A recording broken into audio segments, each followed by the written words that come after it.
Well, good morning. It is an honor to be here with you this morning, and I want to start off just by saying thank you. Thank you for your passion. Thank you for your efforts. Thank you for the work that you engage in every day. I know it's tireless. I know it is tedious, but it is critical. It is vital. It's important, and it makes a difference in every one of the lives that you touch. And so, and it has tentacles, as you know. It goes much further than the individual that you're addressing and handling. It digs into generations, and it has an impact way beyond anything that you possibly could ever imagine. So thank you. Thank you for what you do. I don't know if you hear it enough, but I can tell you every time I see you, I will tell you thank you. Aaron mentioned we've known each other for a little while. What's interesting is I had the opportunity to work in Knoxville for a few years. I was there 25 years, and I had worked with Aaron at different times, and it was interesting. I knew he was involved in elder issues. I just didn't know where and what, and I just knew that he did that, right? And so, and then until I actually needed him, I didn't know what he actually did. And he and his team, Tracy, his whole team are absolutely amazing. They do just amazing work. As he mentioned, 2018, we had a conversation at that conference, and there were a lot of things raised, but he did ask me about Silver Alert, and as he said, it's something that it seemed like such a simple thing, right?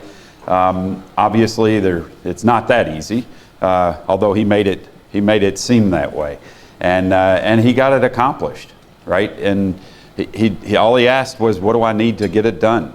And so I went back to my team and said, "What do we need?" And they said 2 people. Pretty minimal.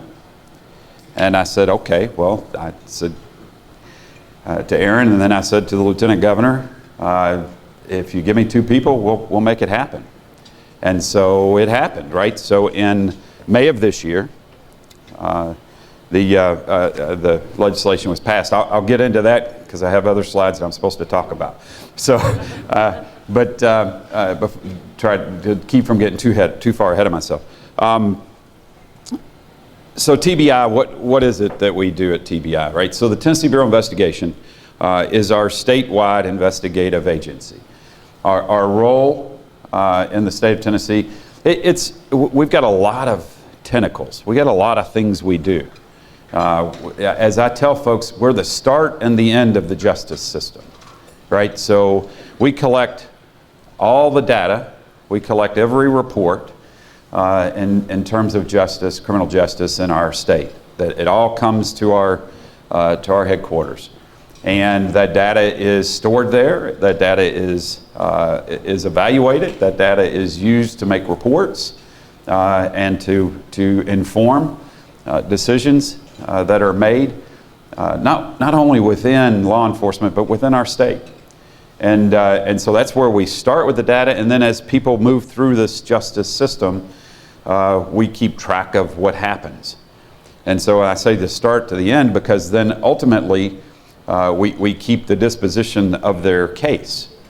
And that case then stays on our files until a court decides that it should no longer be there. And then we, with the proper order, will expunge that information. And so start to finish is all right there. But we also are the investigative agency for many of our communities. Many of our communities don't have the resources in order to properly conduct investigations. And so we fill that void. And we get there a couple different ways.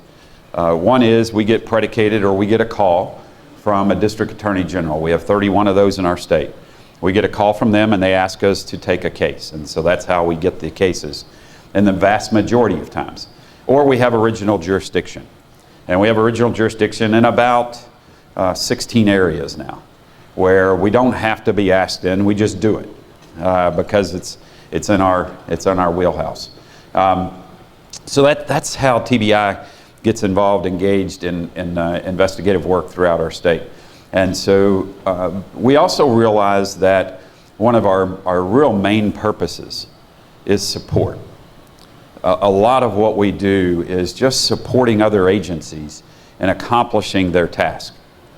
And we embrace that role strong, which is why when Aaron asked me about Silver Alert and could we do it, it was a simple answer, right? Because that's what we do. We support other organizations.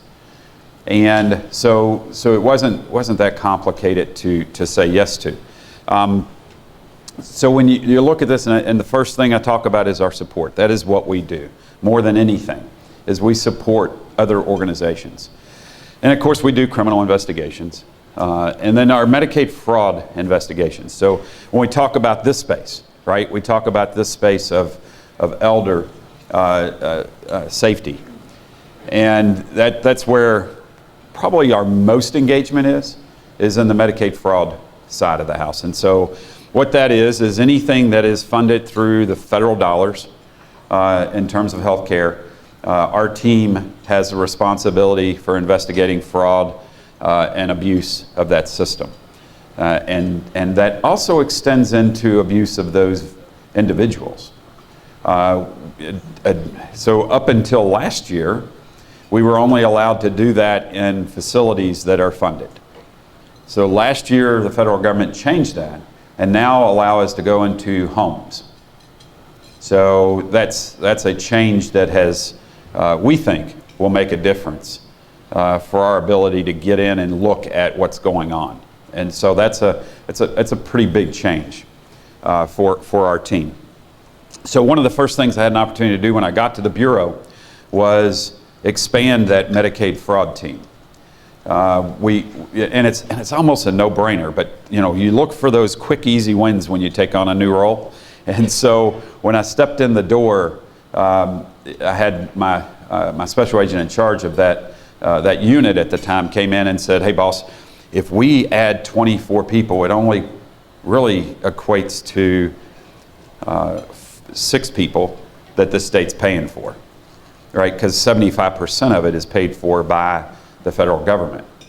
And so I thought, well, that's an easy calculation to sell, and especially when you're dealing with a new governor who is a businessman. And so I took it to him and said, and showed the governor what we could accomplish. The return on investment was pretty amazing in terms of what they bring back in funds that are stolen, and it was an easy win. And so the governor gave me 24 positions in my first year for Medicaid fraud.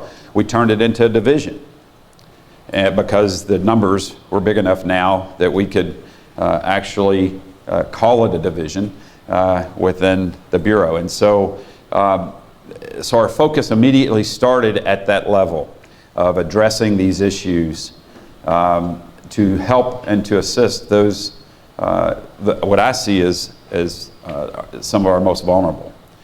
So let me back up just a little bit and tell you a little bit about the psyche of law enforcement, right? So we're an interesting animal in terms of how we approach the world that we have.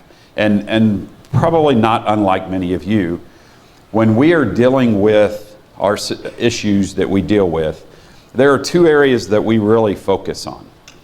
And number one, the main priority of law enforcement is prevention. That's our absolutely top number 1 priority in law enforcement. It's not to put people in jail, right? That's not our top priority. Our top priority is to stop things from happening in the first place, right? We're kind of lazy, right? And because if we can stop it, that means we don't have to do the work, right? And so it makes sense to us to do everything we can to keep work from happening, right? So that's really our number 1 goal. So as we work on that, there are two areas that we understand we should really put our effort and energy, and that is in vulnerable children, right? Because children can't do anything to protect themselves. And then on the other side, with our adults, right? Our seniors. Those are the ones we've got. So my opinion is everybody in the middle, right? Those of us who are healthy, of good mind, a good spirit, good ability, right? We should be doing our own to take care of ourselves, right? It's those other populations that we really need to be focusing what we can do to protect, right? And so that's where we put our energy and our effort, is on those two sides of the scale. Now, you'll hear me say this, and I'll say it multiple times. We do a great, I think, we do a great job on this side of the scale with children. We have a system in place that's pretty amazing, right? Occasionally we drop the ball. Not always, but occasionally we don't do the due diligence we should. But the problem over here on this side, in the space that you all work, we're not doing what we should be doing. We are failing, quite frankly, at putting the emphasis, the effort, and the resources into addressing the issues that we need to be addressing on this side. And so we got to do better, right? And we can do better, and we're going to do better. And with your all's help, we will continue to get better. And so Silver Alert was an easy one because it's a move in that direction, right? So when we started looking at what more we can do, Silver Alert was one of the areas that was immediately brought up. And then we started having conversations about the real issue of financial exploitation, and I'll talk a little bit more about that in detail after we talk about Silver Alert. But financial exploitation is another area that man, we're missing the boat there in protecting and preventing the issue, right? When we get it, and I've had this conversation with my peers in the DA's offices with our district attorneys, and by the time it goes to them, it's too late. The money's gone, and the person has been completely abused, and then they become a burden on the state. And I don't mean that in a mean way. I just mean that's the fact. They then start taking resources that we have to apply to them because we didn't do the prevention that we should have done, because they were able to take care of themselves financially. But then we didn't pay attention, and it went the other way. So we talk about Silver Alert program. Silver Alert program came to us again. Aaron, he was the loud voice in the room to really get it accomplished, and worked hard with the Lieutenant Governor. Lieutenant Governor became an immediate advocate, and the one thing, and I think most of you are Tennesseans, I think you all understand, our Lieutenant Governor is a pretty strong force in our legislature. He's a quiet man, but when he speaks and when he decides he wants something done, it gets done.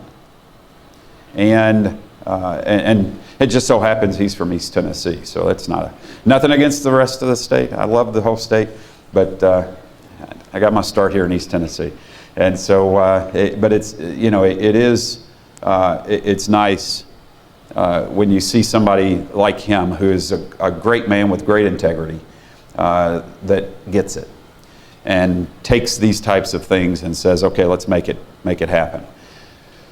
So in May of 2021, TCA 38-6-121 passed. What it provided was it replaced our Care Alert program that we had in place, which really what that was each jurisdiction within the state was responsible for addressing when seniors and vulnerable adults went missing. And so it was really just a jurisdictional approach, right? So just your local area would know when that happened. And so with this law, it put TBI as the designated lead agency to oversee and implement this program. And so that came, it doesn't get lost on me, the respect that this organization that I have the opportunity to lead gets in this state. And so, it sounds almost, innocuous to say, well, TBI was going to lead it. And that's, that's great.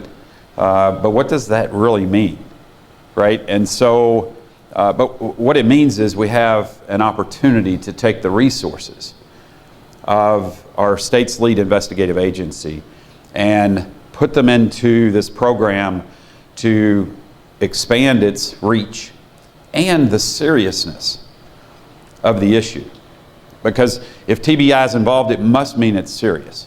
And I can tell you, if we're involved, it's serious. Right? And so everybody understands that. The citizens understand that. The residents of our great state understand that. Right? And everybody gets it. And so we were designated to be the lead. So our criminal intelligence unit manages this program. Again, we were given 2 positions to get it done. 2 analysts. Their role is to manage the program and to train local law enforcement on how it works. That's the role that they were assigned. Interesting. While the law passed in May, obviously people don't just show up on the doorsteps and they're hired and in place, right? So there's a HR process that goes into place. Charlie will understand that. Charlie's daughter, we found out last night as we were chatting, Charlie's daughter works for me. She's my assistant HR director. And so we were having a great conversation last night about that. But it's an HR process that takes time to get somebody on board. But our team didn't wait to get somebody on board to get the program rolling. They immediately jumped into the fray, right? And so we immediately drew up, the rules behind it. So activation, how do you get it started? How do you get a silver alert activated in the first place? So the first thing is there's an approval process. So the local agency will call TBI and talk to one of our team members, and they'll go through a list of questions and to determine if the situation meets the qualifications that are necessary in order to activate a silver alert. So if approved, that activation then goes out onto the TBI website. It goes through all law enforcement channels in the state. It goes out immediately to all media, print, written, radio. It goes to all of them. It goes out on our social media at TBI. And I mentioned TBI website, TBI social media. Those are 2 areas that frankly, I'm amazed at the number of people who follow, who pay attention to what we put out. There's a lot of people who access our website, who access our social media. And then the other is the Tennessee Department of Transportation, the SmartWay signs. Those are those lighted signs on the interstate. And so it'll go out and it'll go up on the signs throughout our state. And so that's what happens when an activation happens. The criteria, what is it that we're looking for? So there are 3 criteria. Number 1 is a person 60 years of age or older. Their whereabouts are unknown. It's believed that they're in danger because their age, health, mental health, physical disability, all in combination with the environment and weather conditions are all considered. And then if they're able to return safely without assistance is considered. And then is if a person of any age who suffers from dementia, whereabouts unknown, believed to be in danger due to their dementia or their physical impairment, and they're unable to return safely without assistance. And then lastly, for those who are 18 years of age or older, whereabouts unknown, have intellectual, developmental, or physical disabilities, endangered because of that disability, or they cannot get back without assistance. And so that's the criteria that has to be met in order to for us to initiate an alert. So these are the things we have to have from that agency. We need a description of the person, verification that they meet those criteria, and a photograph. Not overly complicated to get there. So again, interesting, the bill passed in May, so we weren't required to implement until July 1, which is most legislation is that way. And we couldn't hire, quite frankly, we couldn't hire the 2 analysts until after July 1 because it has to be budgeted. And so that's where we were at. But now, fortunately, I have a team that once I tell them we need to get something accomplished, they go after it with all their might. And so immediately they went forward and activated Silver Alert. So we talk about our early success in Silver Alert. So we started in June immediately after getting this legislation enacted. And so immediately my team began implementing. And the word went out immediately to law enforcement. We're leading the game. Send us your request. And so they started. So what we're seeing is about 4 to 6 activations a month. And the success speaks for itself. We've had all but 3 safely and successfully recovered. Right? And so of those 3, we've had 1 that we're still looking for. 2 were deceased, unfortunately, when they were discovered. But all of the others, at this point, 18, have been recovered successfully and returned home. Yeah.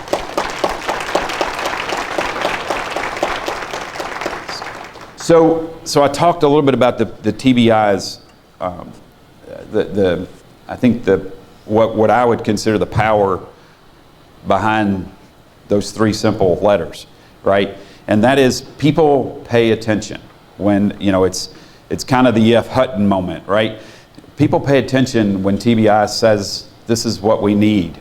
But the fact that they're paying attention is just part of it. The real effort is they act on the information. What we've is by putting the information out statewide, everybody starts paying attention and they start looking, right? They start looking for whatever hints we can give them, whatever information we have to provide. And that's the reason 18 people have been successfully recovered, that 18 of our seniors have been returned home, right? The reason is because of the public, not TBI. It's the public who has done this, right? They've paid attention, they've taken that information, and they start looking. And when they look, they see what we know that they would see, and that is they'd see the person, the vehicle, they find them for us.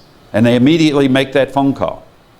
And it's amazing how quickly we're getting the calls as well. That's something I talked to my assistant special agent in charge of this program, and she said, Director, I am amazed at how quickly, right? So we'll put a bulletin out, and literally within an hour, we've got phone calls telling us where the person is. And that's amazing, because I can tell you that the law enforcement agency, coming from that space before, they've done their due diligence to try to find them. And they're reaching out to us because they know that something more needs to be done.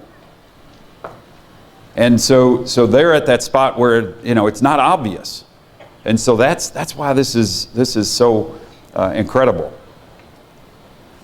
So an example of our bulletins, we put out the age, the sex, the race, color eyes, color hair, their height, their weight, and then we give a little brief information about who's looking for them, what area, right? So this one was Carter County SO, and the name of the person, and then the details. What happened? The person went missing, what they were last wearing, and then the plea.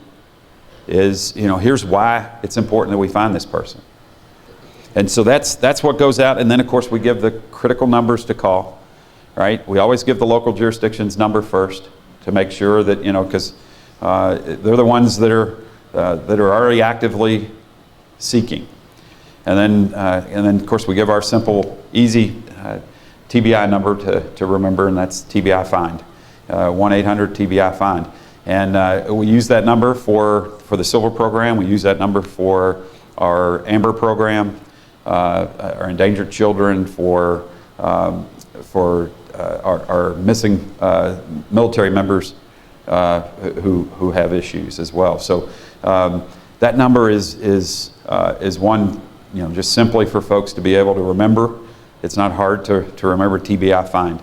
Now, for those of you who may be a bit challenged like I am when it comes to what do those numbers equate in letters, or letters and numbers, I don't have that on here, and I'm sure somebody's smart enough to figure that out. But I always have to look at a rotary phone to figure this out. And of course, I'm looking around. Some of you probably don't even know what a rotary phone is, but that's the simplicity, I think, at times, of how we can impact in this space that we haven't done a very good job at, right? Again, this is a conversation that Aaron and I have had this conversation a number of times now, and that is, we do a really good job, again, as I mentioned earlier, on the space with children, right? And if we were to flip that page in conversation and just ask the simple questions, right? So if we have a missing child, we put out an Amber Alert and people pay attention. And so that's why it made so much sense when he said the Silver Alert was, that's exactly the same issue, right? You've got somebody who can't care for themselves, that needs protection, that needs our help, right? And so flip that switch, let's do it. And it's working. So I thank Aaron for the work in that, for us to get off our derrieres and get this accomplished. So that was a start of, okay, what more can we do? What else? What other space can we fill at the Bureau? And so we started talking about financial exploitation. So and the great thing is, the great news in this space is that our DAs in the state, the DAs Conference, has taken on this area strongly. We talked last night, Aaron and I talked about District Attorney Lisa Z. I always mess up her last name, so I just can only call her Z. But Lisa does an amazing job in this space. I see some folks shaking their head because they know Lisa. And so she really led the charge in our state to get our laws where they should be when it comes to exploitation, the financial exploitation.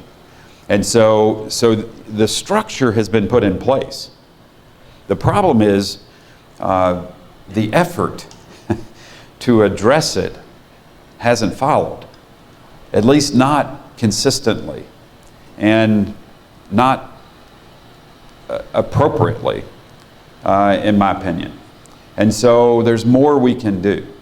And there are some great investigators in our state at individual agencies that are doing yeoman's work and really embracing this and taking it and moving it and doing great things and saving our seniors in terms of money. And it seems such a simple thing when I started to hear how it's done. It's really about what we're doing right here. It's about networking. It's about building relationships. It's about having conversations, and it's about having connections. And that's really what it's about in this space, because it's law enforcement working with our financial institutions and having that bridge to have the conversation about the appropriate actions to be taken to protect those finances before they walk out the door, right? I mentioned earlier the challenge our DAs have is they're having to address this after everything's already been accomplished, after the money is gone, and it's not coming back. You're not going to recover it. It's gone. And unfortunately, it's done the vast majority of times, and this group doesn't, that you all know it better than anybody, it's done by family. It's a family member who has done the abuse. And there's probably more abuse going on than just the exploitation. Right? And so as we were having this conversation about financial exploitation, what can we do? What's our space? Where do we fall? We fall in this with TBI. So we start with the law, looking at what the law says. 3915-502 basically says if you knowingly financially exploit an elderly adult, and the law specifies that's a person 75 years of age or older, or a vulnerable adult, it's punished as theft, but one classification higher, went into effect in 2017, mandatory $1,000 fine, and then placement on the abuse registry upon conviction. There's 3 types of exploitation: obtaining or exercising control over property by deception, a breach of fiduciary duty, theft, or obtain and exercise control of property by a caregiver. So that's exploitation. It's a pretty strong law. And so it's one that I think for our state we should be doing more with. Some of the facts about why this is such a challenge, right, and why we need to be paying attention. Some of the facts from TCAD and the comptroller's report about financial exploitation. There's 76 million baby boomers in the USA, right? Look around the room, I see a few of us, right? There's 76 million of us, right? 5 million elder abuse victims reported each year. It's the combined total of our child abuse and our domestic violence, right? So take a second and think about that, right? 5 million victims reported.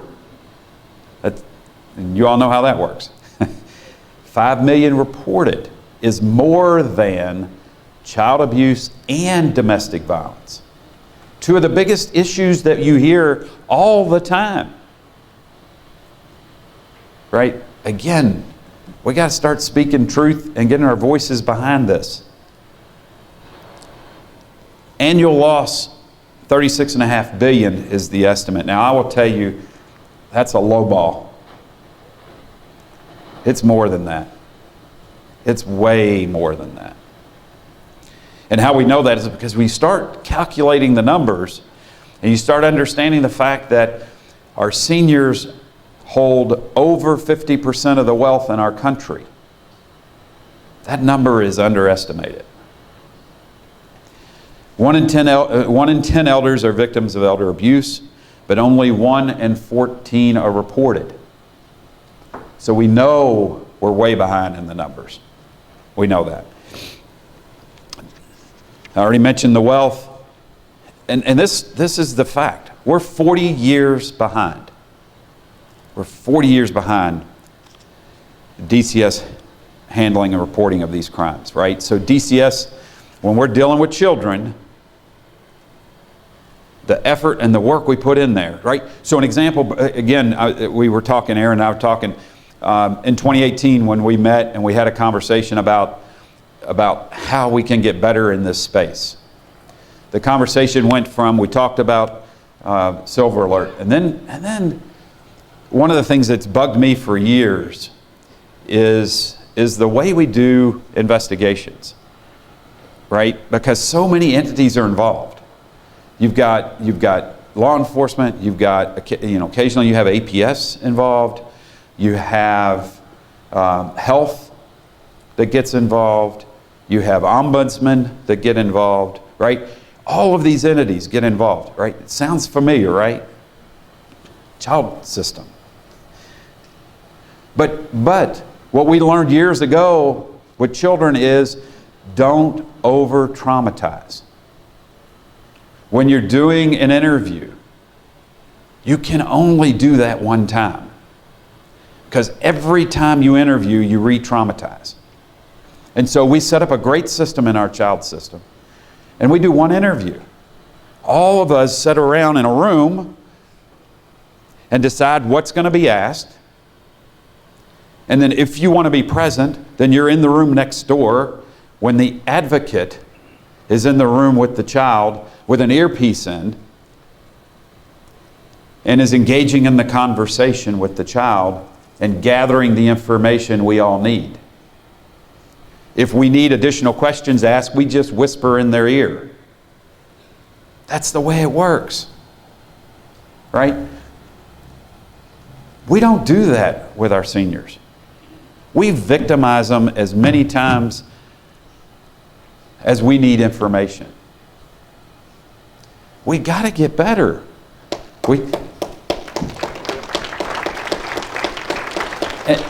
And we can get better, right? We can. We've got to understand that trauma is real. We're getting better at that, right? I've been to a lot of training, and I've been to a lot of trauma-informed training, trauma-informed interviewing, everything's trauma-informed now. And it's time to apply that training now. It's time to understand what we're doing to those that we engage in. And we, in the senior system, we're failing when it comes to this area. So as Aaron and I talk, we got to get everybody that is involved in this together and have this conversation and say, hey guys, the model exists. We don't got to reinvent a wheel. All we got to do is apply. It's not hard, right? These aren't difficult situations. They're not hard problems to solve. We just got to say we're going to do it and get it accomplished, right? And so we're going to keep pushing in that direction to get that done. So we're looking here. I say we're 4 years back. Here's the other reason that this is important. Victims who have been victimized have a third of a chance of dying sooner, right? So not only are we going to protect their assets where they can continue to live, they're going to continue to live a little longer, right? This space can be really tough. I'd overheard this morning while I was having breakfast, I heard somebody say the word that I hear kind of frequently now. It's compassion fatigue, right? And I can't imagine in your all space that's not more real than anything you do, right? And the challenge, because you're dealing with people who you may have a relationship with, that you build a relationship with, that aren't going to be here long, right? And so it can get daunting, and it can be a challenge, and it can be hard. I just can't imagine how difficult that can be every day, having to go through that cycle. It's difficult, and but as I mentioned earlier, it's critical. What you're doing in the lives of these people that you engage and you involved and you help is making a difference so that they have some form of dignity for the rest of their existence. It's huge. The impact is unbelievable. And so don't let it get you down. So in this crime, again, most of these crimes happen because of family, and most are ashamed. And quite frankly, they don't want to prosecute a family member. It's just not something they want to do. And then the last note is when this report came out, was the most growing crime in the next 5 years. I tell you that it is the growing crime, and we've got to start doing something. So what can we do? What we plan to do? at the TBI, what I've been working on with our team and with a number of our peers throughout the state, financial institutions, our commissioner over the financial institutions, Greg Gonzalez, has been great to work with. He's all in, whatever we can do and whatever they can do. And the folks with APS have been absolutely amazing, wanting to work with us. Because the realization is APS does, they do administrative investigative work, right? Which is vital. It's important. What they do is critical. But it's not in the same space that we're in, right? And I'm not even talking, I had a great conversation with a lieutenant a little while ago. We understand that the role of law enforcement isn't to always put somebody in jail. Now, not all of our ilk understand that, right? But we're working on them. I always tell folks, law enforcement are great folks, and we're trainable. And so we'll keep working on them, right? And so we're working to get them to understand that, again, back to the whole purpose that we exist, and that is prevention. We exist to prevent crime from happening in the first place. And so in this space, what we decided we could do is, after having these great conversations about how to address this financial exploitation piece, is we had a conversation, our financial institution said, it'd be great if we had a 911 for this issue. Because here's the reality. When they call 911, there is no guarantee of a response. They'll call 911, they'll report that they've got somebody there, they think maybe something's not right, and depending on the jurisdiction you call, you get, we've got 424 law enforcement agencies in the state of Tennessee. You get 424 different responses. Some will send it over to their telephonic reporting unit. And I know how it happens there, right? I had an agency, we had a large telephonic reporting unit. And I know what happens there. Is the officer answers the phone, they start telling them what's going on, the officer says, well, I'm sorry, that's a civil matter. And that's the end of it. It's not a civil matter. And if it is, who cares?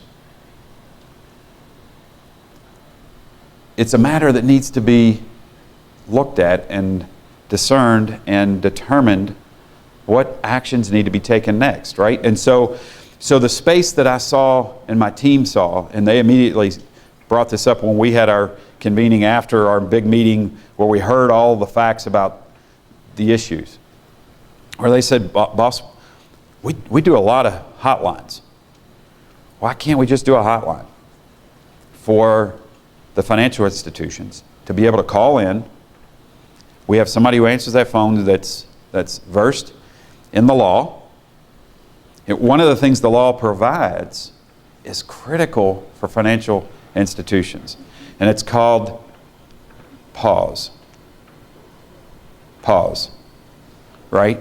And what that means is the law allows the financial institution, if they believe that this individual is potentially being exploited, to freeze the assets until law enforcement can investigate.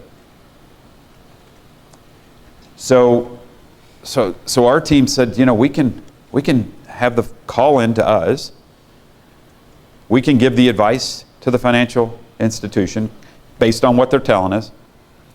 If it's an immediate case that law enforcement needs to respond, we immediately direct them to call 911 and get an officer en route. And we give them the terminology to use to make sure that happens. And if it's not, if it's something that we can advise them and say, apply the pause and someone will be in touch with you. And then we hand it off to law enforcement. Now, there's some conversation about how that's going to work. That's where we're at right now. Well, we're in two spaces. One is I'm trying to find out the level, how much or how much work is it going to bring to my team, right? Because initially my team was like, we could do that today. And I was like, great. And then we started looking at what it might mean and said, oh, slow, brakes a little bit. Do we need personnel to make this happen? And so we're looking at that. We're trying to find out. Our financial institutions are working with us to figure out what level of issue it is in terms of how many calls are we going to get, how much work is it going to create, and then the next step is connecting, right, with law enforcement. That's a little more complicated at this point. We're still working. We're working with the Sheriff's Association. We're working with the Chiefs Association and trying to determine how we're going to make that next contact. But the other great news is, and I told Aaron this last night, day before yesterday, from the Deputy Director of the District Attorney General's Conference, who fortunately I know very well because she worked for me before they stole her. And so she came in, sat down, we had a conversation, and there's a bill that will be presented this term coming up, requesting an addition of one prosecutor to every judicial district, all 31 offices, a prosecutor at each office, so 31 positions, to do elder abuse cases. So if that happens, then I've got 31 people that I can reach out to, right? That would be huge. And not only do they help us in this space, they help us in every space when it comes to elder justice, right? And so I think we're on the precipice of really changing the game, especially in the justice system, right? I think we're on the edge here, and that's going to be critical for what we do going forward. And so I think we're going to be able to get. I know we'll get this hotline set up. I think the handoff is going to be even cleaner and easier, because here's what happens with that handoff as we had this conversation is not only will that DA then take this call, then they'll start the process of really determining is there or what is going on, but is there a criminal element involved here or not, right? But then being able to then advise law enforcement on the next steps legally that they should be taking, right? And so I think there's potential, and then my brain races forward a lot, and so the other thing I'm racing to is then we have task forces, and then it just gets bigger, right? But you got to start somewhere, and so I think the hotline has started people thinking about what's next, and so the hotline is our addition that we feel that we can do. And we can get accomplished, hopefully minimally cost. I'm hoping I can go to the governor and say it's not going to cost anything. I always win points when I get to do that, and so hopefully that's where we're at, and that's where I'd like us to be. And so we're gonna have that idea. But this is the goal, is for us to be able to set it up, have the education. We'll educate the public, will educate financial institutions, will educate law enforcement on the law and on how this connection will work, and that's all part of our proposal as we move forward. So we have a simple motto at the Bureau. It's one that we put in front of all of our employees. It's something that our team truly takes to heart, and that is every opportunity, everything we do, that guilt shall not escape nor innocent suffer. Both of those, that dichotomy of effort, right, it's not pulling. It actually is kind of the yin and yang of law enforcement, right? It's what we are made to do. Hold people accountable that need to be held accountable, right? That's absolutely important. But the other part is just as important, right? That innocent don't get caught up in the system. And that is our seniors, that they don't get caught up in this system because we could have prevented it, that we could have done something to keep that from happening, right? And so that's the effort that we've got going on right now. I don't know what's next, because every time I meet with Aaron, I get a new to-do list. And so I'm not sure what I've got next. We had a conversation last night. I think I've got more work coming. But I'm telling you, I'm all in, as he knows.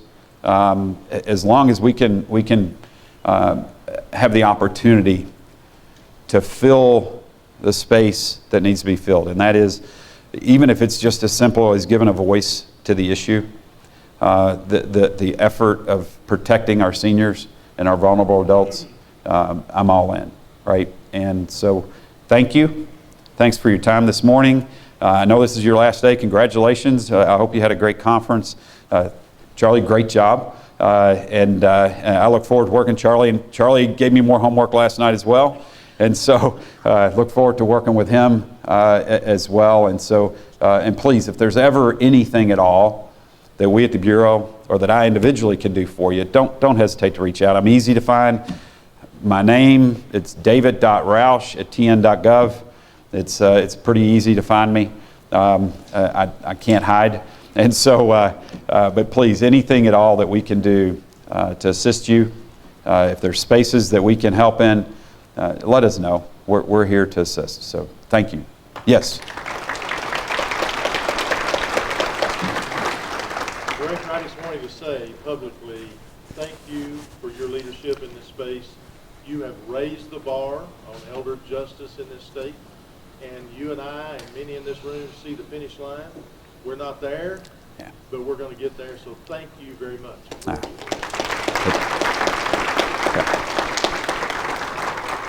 My honor to be part of the team is it. So thank you. I don't know what you all have next. Did I take the time I was supposed to use, or did I go over? I don't. You gave us a little time back, so okay. That's a good thing. All right. Well. I don't know who's going to be at the microphone, but yes, ma'am. I'm sorry. And I apologize. There are questions. I'm happy to. So in terms of the pause law. Yes. If you have someone that you know is being regularly scammed and they are, I don't know, denial, or they don't feel like they're being scammed, you know, I got my online boyfriend, I send him money all the time. Is that something that the pause law could be used for, or is that overstepping? No, absolutely. Is why it's created is where there is financial exploitation happening or suspected of happening. The pause law can be applied by the financial institution. They can freeze the assets until an investigation is conducted. And so what I would advise is reaching out to your local DA, making them aware of the situation, the issue, and working it from that angle would be would at this point would be the right space. Thank you. Any other? Yes, ma'am. Why is it so hard to get the family to be held responsible versus a paid caregiver? Yeah. So the question is, why is it so hard to get the family held responsible as opposed to the paid caregiver? So typically that comes down to a decision by the family, right? So the victim, we know the challenge, right? Generally the victims aren't capable of making those decisions, and then there has to be someone in the family to step up to assist in making the decision to do the accountability. Now, doesn't mean that it can't be done, right? So obviously the DA has the ability to bring charges if they have the information and the individual identified. So that the DA could bring charges, right, in those cases. You know, typically the problem in those, again, it's a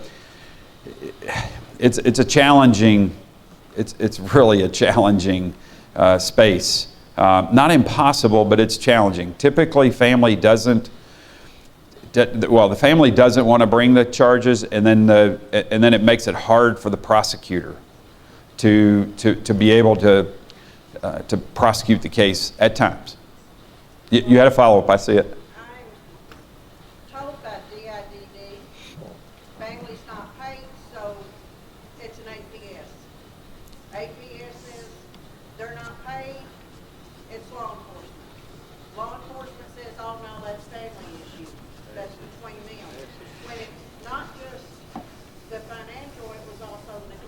Sure.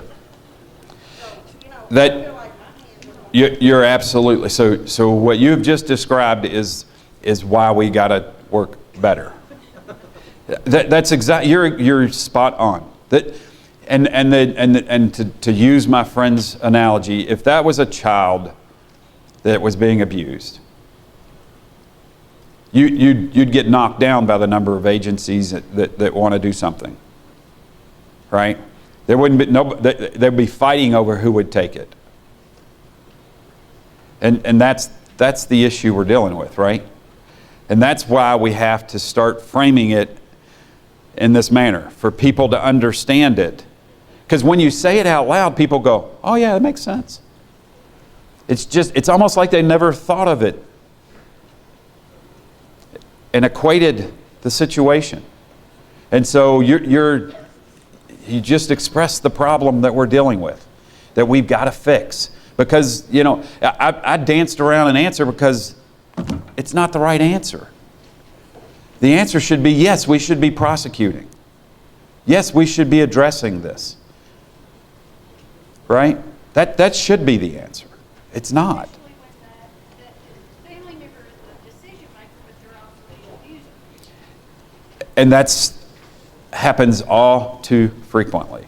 And what she said was, especially in those situations where the family member is the decision maker and the abuser.